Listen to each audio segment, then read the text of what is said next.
Welcome to Behind the Bars TV. In this episode, I'm going to be talking about a whole life order, which is a whole life sentence, life without parole, whichever term you want to use, but in the UK, it's classed as a whole life order. Now, there is currently 71 people serving this sentence in the UK, and I will be covering all of the cases. I have covered around about 17, 18 on my channel so far, but in this episode, I'm going to be doing a quick roundup of the ones that are serving this sentence and are the most recent ones to be given this sentence. So when the prisoners are given this sentence, that means they will never be released from prison. The only way they'll be released is in a body bag. So there is currently 67 people under the whole life tariff in prison, and a further 4 are in secure hospitals. So one of the longest serving whole life orders is Rose West. Rose West was given a whole life sentence in 1995 for 10 murders, which she carried out with her husband Fred in Gloucester between 1973 and 1987. The married couple abducted, tortured and murdered young women, including Rose's 8-year-old stepdaughter Charmaine in 1971. Police found many of the mutilated bodies in the garden and under the floorboards of the house. Fred would also have been given a whole life order, but he killed himself in prison while still awaiting trial. Rose is still an inmate in HMP Low Newton and was given her tariff by the then Home Secretary under the old system as opposed to a judge. Robert Maudsley was originally sentenced for murdering John Farrell, who allegedly picked him up for sex and showed him pictures of children he had SA'd. He surrendered himself to police and was deemed unfit to stand trial, so was sent to Broadmoor Hospital instead of prison. While he was there, he and another patient, David Cheeseman, took another David Francis, a convicted child abuser, hostage and tortured him to death. That saw him convicted of manslaughter and sent to Wakefield Prison, where he killed 2 more of his fellow inmates. He was resentenced for double murder in 1979 and was told he would never be released. Maudsley, who claims he is only a threat to offenders, is alleged to have eaten the brain of one of his victims, earning him the nickname Hannibal the Cannibal. Levi Bellfield. Bellfield abducted and killed 13-year-old Millie Dowler on her way home from school in Surrey in 2002. A year later, he attacked 19-year-old Marsha Louise McDonnell by hitting her over the head with a hammer after she got off a bus in nearby Hampton. After trying to kill Katie Shady, 18, by hitting her with a car, he killed again. This time, the victim was 22-year-old Emile Delagrange in Twickenham. He was given a whole life sentence for the murders of Marsha and Emile in 2008.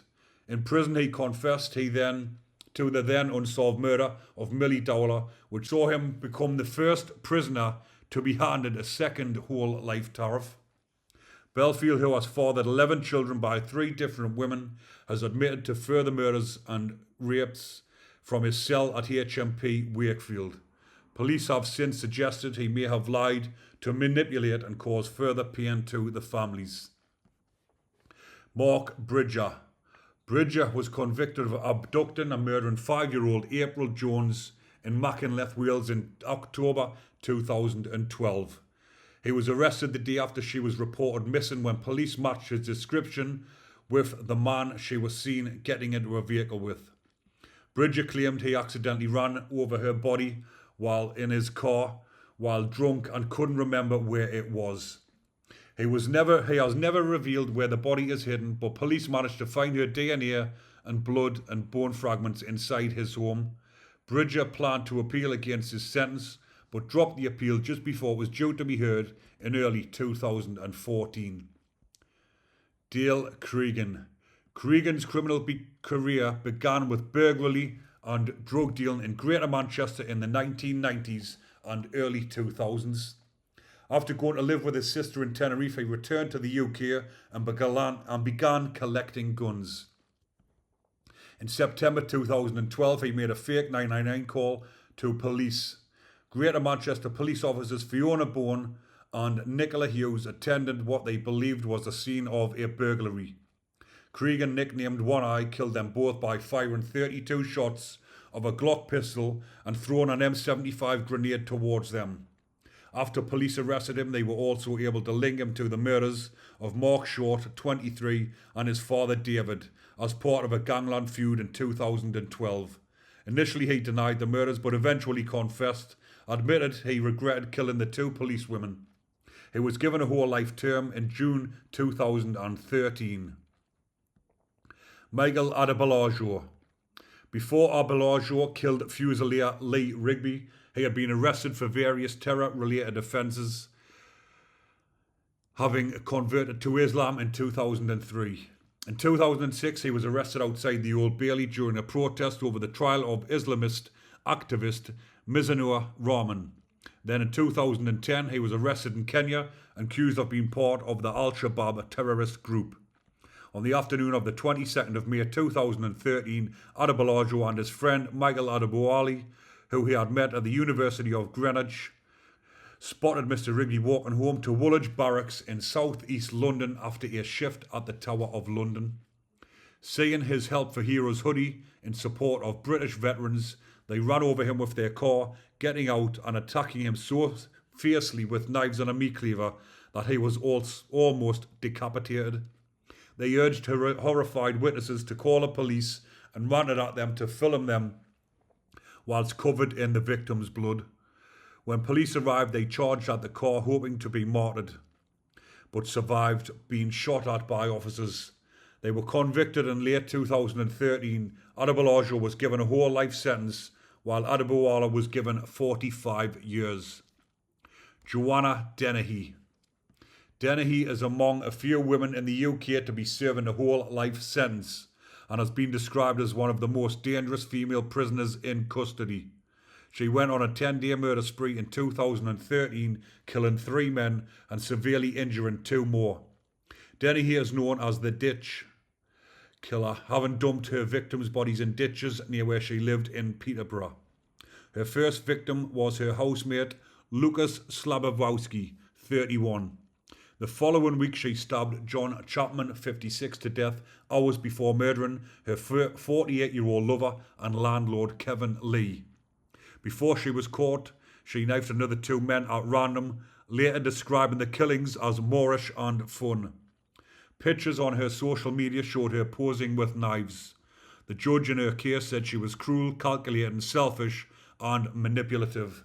She specifically targeted men and would never kill women, particularly those with children. Thomas Mayer. Mayer stabbed Labour MP Joe Cox to death at a weekly surgery for constitutes in Birstall, West Yorkshire. The murder took place a week before the referendum on the UK leaving the EU in June 2016, with both sides temporarily suspending their campaigns as a mark of respect. Mayer was a white supremacist who the judge said committed the murder with the sole purpose of further his political, racial, ideological cause. He was given a whole life sentence at the Old Bailey in November that year.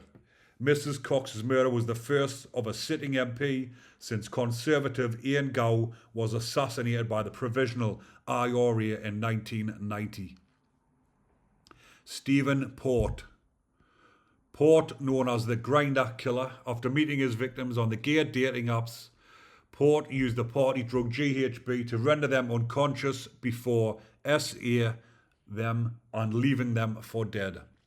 The body of his first victim, Anthony Walgate, 23, was found slumped metres from Port's flat in Barking, East London.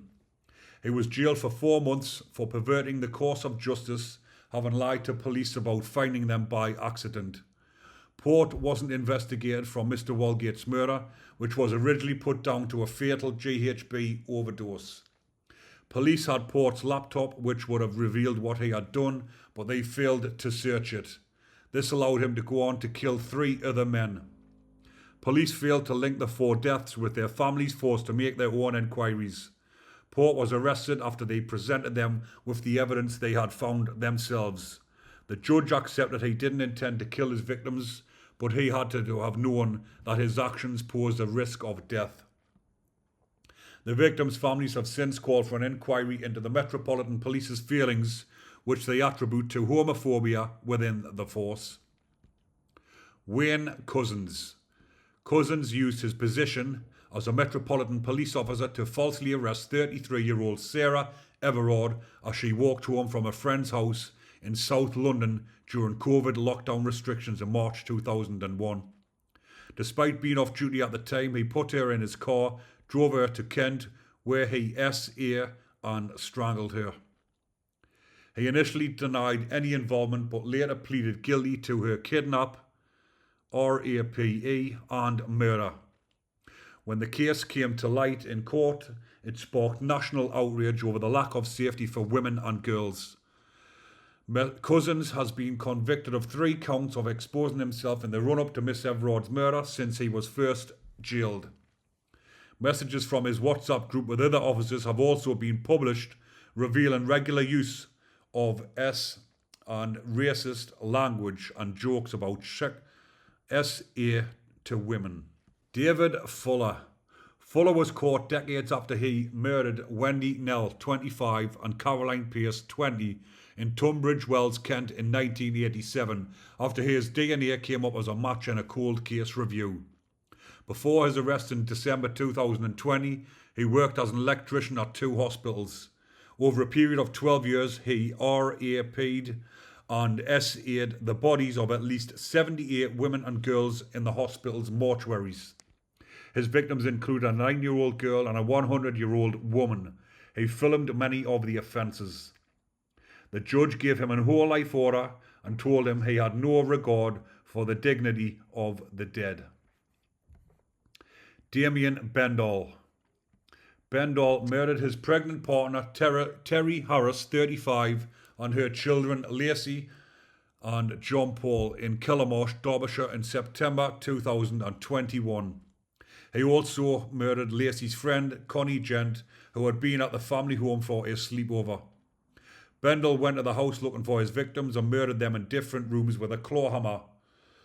The 32-year-old killer S.A. Lacey before killing her, evidence also showed. When police arrived at the scene, he met them outside saying, "I'm going back to prison again. I've murdered 4 people," before asking officers for a cigarette. Lewis Desisa. Desisa was handcuffed at Croydon Custody Suite, having been arrested for possession of 7 rounds of ammunition in September 2020, when he shot Metropolitan Police Sergeant Matt Ratner. He hid an antique gun inside his jacket, which meant he was able to shoot Sergeant Ratner in the chest and neck, fatally wounding his heart and lung. Originally, he claimed diminished responsibility, alleging he had suffered an autism meltdown, but a jury found him guilty of murder. It was the first time a whole life sentence was allowed to be filmed, following a campaign to allow cameras in the court. Now that is just a short list of some of the inmates still serving life without parole, or a whole life tariff, whichever term you want to use. But on my channel, I normally just say life without parole, but the correct term is a whole life order or a whole life tariff. But I will, like I've mentioned, cover all of the cases on this channel, so keep an eye out. There is a playlist section just for the whole life tariffs. And again, as usual, people, if you are enjoying the content, remember to comment, like, and most of all, subscribe, because a staggering 70% of my viewers are still not subscribed to my channel. So please go down, double check, and if you're not, hit that button. Thanks again for your continuing support, people. Take care and enjoy the rest of your day.